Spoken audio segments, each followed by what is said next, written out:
नमस्कार, आप देख रहे हैं आज तक। आपके साथ मैं हूं सईद अंसारी। पिछले 24 घंटों में नए कोरोना पॉजिटिव हमारे देश में 3,60,000 को पार कर गए हैं और लगभग 3300 की मौत हो गई है। पटना की बात, पटना के नालंदा मेडिकल कॉलेज अस्पताल में एक मरीज की मौत पर परिजनों ने जमकर हंगामा कर दिया। नाराज परिवार वालों ने अस्पताल में तोड़फोड़ की है। इनका आरोप था कि डॉक्टर न तो मरीजों को देखने आते हैं और न ही कोई स्वास्थ्य सुविधाएं यहां पर मौजूद हैं। ये देखिए हंगामा करते रिश्तेदार।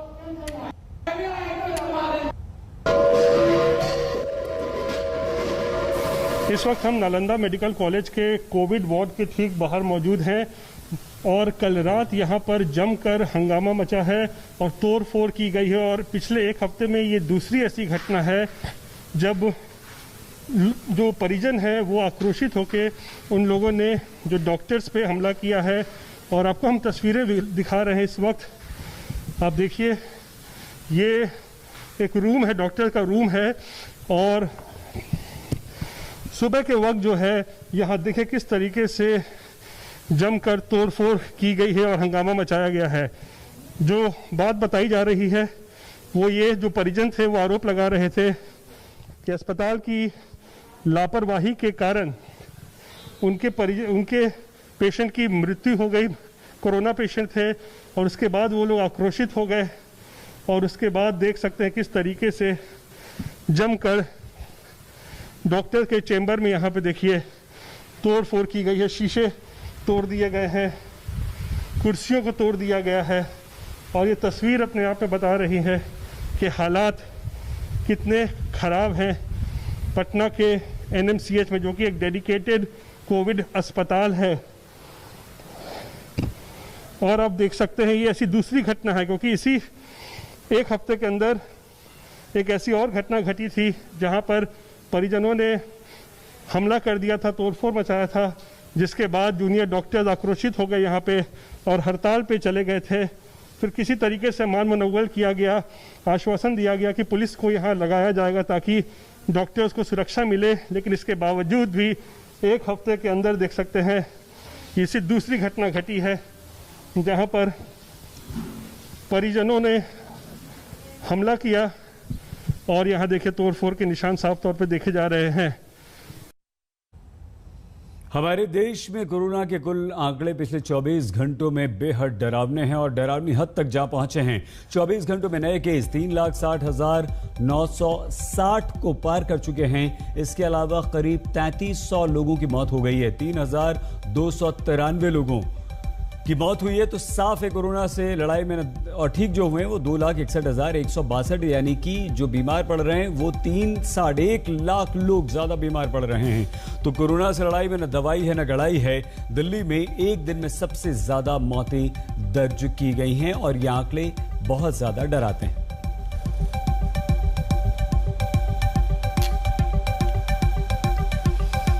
और ये देखिए दिल्ली के केस भी हम बता दें, पिछले 24 घंटों में 24,149 कोरोना पॉजिटिव दिल्ली में मिले हैं और 381 मौतें हुई हैं।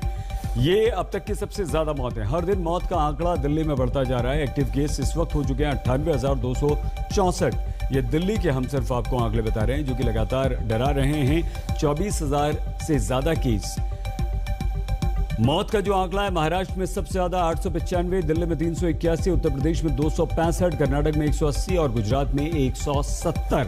तो ये एक वो आंकड़े हैं जो 24 घंटों में कोरोना पॉजिटिव लोगों ने अपनी जान गंवाई है। हम आपको उन तमाम राज्यों में लिए चलते हैं जहां से डराने वाली खबरें आ रही हैं। सौरभ वक्तानिया मुंबई से इस वक्त हमारे साथ हैं। लखनऊ से शिवेंद्र श्रीवास्तव हमारे साथ जुड़ चुके हैं। हमारे और संवाददाता भी हमारे साथ जुड़ेंगे। शिवेंद्र, कल आपकी रिपोर्ट लखनऊ की, जिसमें अस्पतालों में ऑक्सीजन नहीं है, बेड नहीं है, मरीज परेशान हो रहे हैं, वो भी देखिए आज की स्थिति क्या है।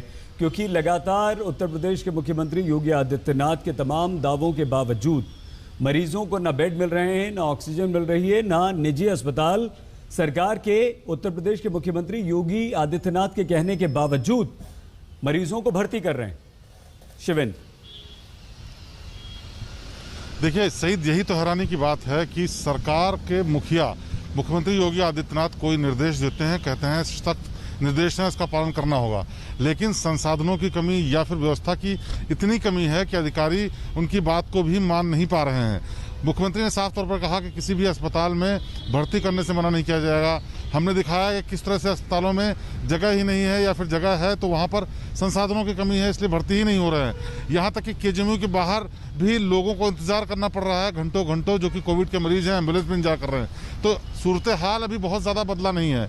कोशिश सरकार की तरफ से जरूर हो रही है कि ऑक्सीजन की जो कमी है उसको पूरा किया जाए, बेड्स की संख्या बढ़ाई जाए। इसके लिए डीआरडीओ की मदद से एक अलग से पूरी फैसिलिटी बनाई जा रही है। लेकिन वो इतना टाइम टेकिंग प्रोसेस है कि इस बीच बैकलॉग और जो बाढ़ सी आ गई है मरीजों की, वो बढ़ती जा रही है। और हैरानी की यही तो बात है कि सरकार लगातार दावा करती रही कि उनके पास तैयारी पूरी है, और यहाँ तक कि स्वास्थ्य मंत्री एक तरीके से मान चुके हैं कि उनसे चूक हो गई है। और एक साल का वक्त मिलने के बाद भी फैसिलिटीज, सुविधाएं स्वास्थ्य की इतनी नहीं बढ़ाई गई कि इस तरह की हालात न पैदा हो। हालांकि हालात सब जगह भयावह हैं, लेकिन जिस तरह की जो हकीकत है उससे जो मुंह चुराने वाली बात है, दावा किया जा रहा है कि सारा सब कुछ ठीक है और जबकि जमीनी हकीकत अलग है। ये बड़ी हैरान करने वाली बात है। हालांकि ये भयंकर दौर है, भयावह कोरोना संक्रमण का काल चल रहा है। ऐसे में लोगों को ये उम्मीद है कि जल्द से जल्द सरकार ठीक करेगी चीजें और उनको राहत मिलेगी। लेकिन सरकार ये मानने को ही तैयार नहीं है कि कोई कमी है। ये हैरानी की बात है। हालांकि अब जो धीरे धीरे शिवेंद्र, हम दोबारा आपके पास आते हैं क्योंकि हमारे बहुत सारे संवाददाता हमारे साथ जुड़ चुके हैं। सौरभ वक्तानिया मुंबई से हमारे साथ हैं। सौरभ, महाराष्ट्र में 2 दिन पहले खबर आई और ये राहत की खबर थी कि 50,000 से कम वहां पर कोरोना के पेशेंट 24 घंटों में मिलने लगे, लेकिन अचानक से 66,000 फिर से क्रॉस कर जाता है। क्या इसका कारण है और महाराष्ट्र की, मुंबई की क्या स्थिति है? सौरभ, देखिए सईद, सबसे पहले जो केसेस है मुंबई की अगर जो बात करें तो लगातार कम होते जा रहे हैं, लेकिन इसके पीछे एक सवाल भी खड़ा हो रहा है सईद। सवाल ये है कि टेस्टिंग काफ़ी कम हो गई है। पहले महाराष्ट्र में जो एवरेज टेस्टिंग होती थी सईद, वो तकरीबन 60,000 से 65,000 तक होती थी, लेकिन अब पिछले कुछ 4-5 दिनों से ये आंकड़ा आधा हो चुका है। कल मैं आपको बताऊं कि मुंबई में केवल 30,000 टेस्टिंग हुई है, तब जाके 4,000 से ज़्यादा केसेस आए हैं। तो जो देवेंद्र फडणवीस है, महाराष्ट्र के पूर्व मुख्यमंत्री, उन्होंने अभी के जो मुख्यमंत्री है उद्धव ठाकरे को लेटर लिखा है और कहा है कि ये कम टेस्टिंग की वजह से केसेस सामने नहीं आ रहे और आगे इसके चलते जो हालात है वो खराब हो गए। दूसरी तरफ आपको सईद बता दूं कि सबसे बड़ी बात है जो वैक्सीनेशन सेंटर्स की। जंबो वैक्सीनेशन सेंटर्स मुंबई में काफ़ी सारे हैं। आज सीनियर सिटीजन्स की कतारों में इतनी लंबी लंबी लाइन थी, लेकिन सारे के सारे वैक्सीनेशन सेंटर्स बंद पड़े हैं। बीएमसी का कहना है कि उनको सेंटर की तरफ से वैक्सीन नहीं मिल रही। दूसरी सबसे महत्वपूर्ण बात, आज महाराष्ट्र में कैबिनेट की मीटिंग है, वहां पर यह डिसाइड किया जाएगा कि 18 से 45 साल के बीच में जो लोग हैं उनको किस तरीके से वैक्सीन दी जाएगी। उन्होंने सीरम और बायोटेक को खत लिखा है, लेकिन अभी तक वहां से कोई रिप्लाई नहीं मिला है। इसलिए वो कोशिश कर रहे हैं कि ग्लोबल टेंडर इशू करके अगर बाहर से कोई वैक्सीन ला सके तो वो हो सके।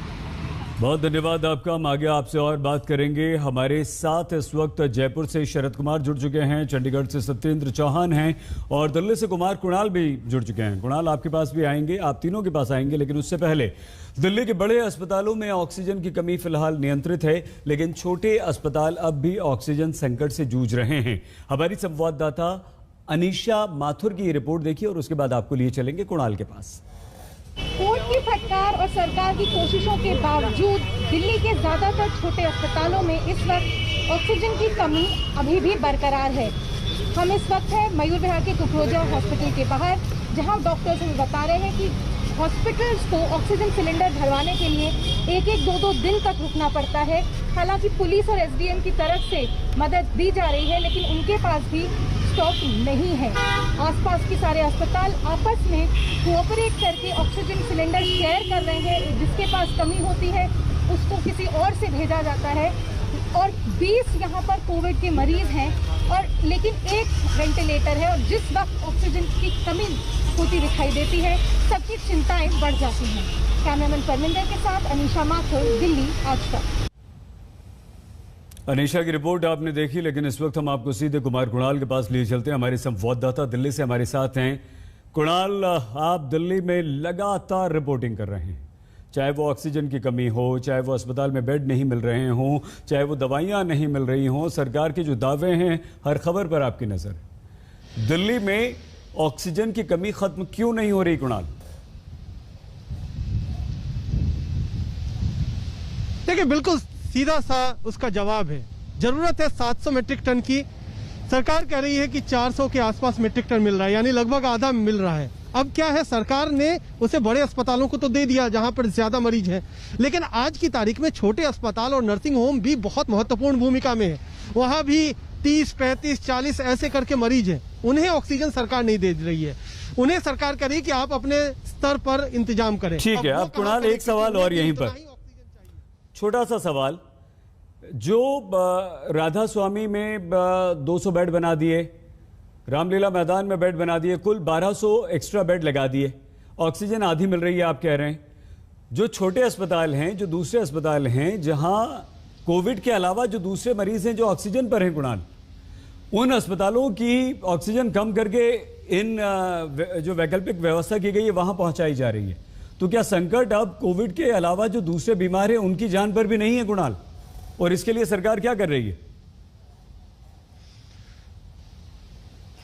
देखिए, ना सिर्फ कि नॉन कोविड पेशेंट यानी कोविड के इतर पेशेंट हैं उनकी जान मुश्किल में है, बल्कि आज मैं सरदार पटेल कोविड सेंटर पर खुद गया था। वहां पर 2 दिन पहले सेंटर खुला है। आज पेशेंट वहां से छुट्टी पाना चाहते हैं। जो तीमारदार हैं वो कह रहे हैं कि कोई जानकारी नहीं मिल रही है, कोई अंदर व्यवस्था नहीं है। तो ऐसे में कई सारे सेंटर को शुरू तो किया जा रहा है, लेकिन व्यवस्थित तरीके से नहीं किया जा रहा है। इसीलिए लोग वहां पर दूसरी तरीके से परेशान है। पहले लाइन लगाते हैं कि अंदर दाखिला मिल जाए, भर्ती हो जाए मरीज, लेकिन अब चाह रहे हैं कि छुट्टी हो जाए, घर ले जाएं, कहीं पर और एडमिट करा दे जहां से जानकारी मिल पाए। तो बड़ी कश है इस समय दिल्ली में, कहां जाएं, कहां नहीं जाएं, कहां ऑक्सीजन मिलेगा, कहां ऑक्सीजन खुद भरवा के ले जाना पड़ेगा, खुद भरवा भी पाएंगे नहीं भरवा पाएंगे, इतने सवाल हैं आज। ठीक है कुणाल, हम दोबारा आपके पास आते हैं। सीधे हम आपको लिए चलते हैं शरद के पास, जयपुर। शरद, कोरोना की स्थिति भी वहां किस तरह की परेशानियां आ रही हैं, और साथ ही साथ आप शरद हमें यह भी बताइए, जो वैक्सीनेशन ड्राइव शुरू हो रहा है 18 साल को लेकर से ऊपर के उम्र के लोगों को लेकर, उस पर क्या तैयारियां हैं? देखिए, सही स्वास्थ्य मंत्री ने कह दिया है कि 45 साल के ऊपर के जो फिर संपर्क टूट गया शरद से। सत्येंद्र, आप हमारी आवाज सुन पा रहे हैं? सत्येंद्र, क्या स्थिति इस वक्त पंजाब हरियाणा में है, और किस तरह से, क्या वहां भी ऑक्सीजन की कमी है? क्या अब पहले जैसी स्थिति तो नहीं है या स्थिति सुधर रही है? देखिए सईद, सबसे पहले आपको बता दूं, हरियाणा और पंजाब ये दोनों राज्य अब कहीं ना कहीं दिल्ली और जो उत्तर प्रदेश तक के मरीज यहां पर आने लगे हैं। खासकर मैं एनसीआर की बात करूं तो रोहतक, सोनीपत, गुरुग्राम, फरीदाबाद, झज्जर, ये वो जिले हैं जहां पर हरियाणा से ज्यादा बाहर के रोगियों की तादाद लगातार बढ़ती जा रही है। हमारे पास भी दिन में कम से कम 10 से 20 फोन आते हैं कि बेड नहीं है, ऑक्सीजन नहीं है। हरियाणा की बात करें तो हरियाणा के स्वास्थ्य मंत्री अनिल विज ने अभी दावा किया है कि केंद्र सरकार ने 162 मीट्रिक टन से ऑक्सीजन का कोटा हरियाणा का बढ़ाकर 232 मीट्रिक टन कर दिया है, और ओडिशा से ऑक्सीजन के टैंकर एयरलिफ्ट किए जा रहे हैं। और ये भी बता दूं कि पानीपत में सबसे बड़ा उत्तर भारत का ऑक्सीजन का प्लांट भी है, लेकिन इसके बावजूद हरियाणा के कई शहरों से ऐसी खबरें लगातार मिल रही थी कि ऑक्सीजन खत्म हो गई। तकरीबन 1 दर्जन से ज्यादा रोगियों की मौत सिर्फ ऑक्सीजन की कमी की वजह से हुई है। अगर पंजाब की बात करूं तो पंजाब में भी हालात अब कहीं ना कहीं बद से बदतर होते जा रहे हैं। यहां तक कि पंजाब के जो तकनीकी मेडिकल शिक्षा मंत्री हैं, उन्होंने कल बाकायदा प्रेस कॉन्फ्रेंस करके हरियाणा सरकार पर आरोप लगाया कि हरियाणा सरकार उनके ऑक्सीजन टैंकर्स को लूट रही है, पंजाब में नहीं आने दिया जा रहा है। तो इस तरह के हालात हरियाणा और पंजाब में बने हुए हैं। पंजाब में हालांकि जो पॉजिटिव रेशो है वो कम है, लेकिन मृत्यु दर पूरे हिंदुस्तान में सबसे ज्यादा है। तो पंजाब के लिए ये दुखद और तकलीफ वाली बात है कि पंजाब में जो मौतों का दायरा है, मौतों का आंकड़ा है, वो कम नहीं हो रहा है। लगातार कोई भी दिन ऐसा नहीं है पिछले 2 महीने से कि जिस दिन 100 से कम मौत पंजाब में हो रही हो। तो कुल मिलाकर हरियाणा और पंजाब दोनों ही कहीं ना कहीं एक बुरे दौर से गुजर रहे हैं, और ऐसा अंदाजा लग रहा है कि महाराष्ट्र, उत्तर प्रदेश और गुजरात के बाद वो वेव कहीं ना कहीं अब हरियाणा और ये सत्येंद्र, बहुत डराने वाली खबर आपने दी है कि बुरी तरह से गुजर रहे। हमारे सारे संवाददाता यहां पर हमारे साथ थे, लेकिन 1 मई से 18 साल से ज्यादा उम्र वालों को वैक्सीन लगनी शुरू हो जाएगी। इसका रजिस्ट्रेशन आज से शुरू हो रहा है। भोपाल से और जानकारी दे रहे हैं हमारे संवाददाता हेमेंद्र शर्मा।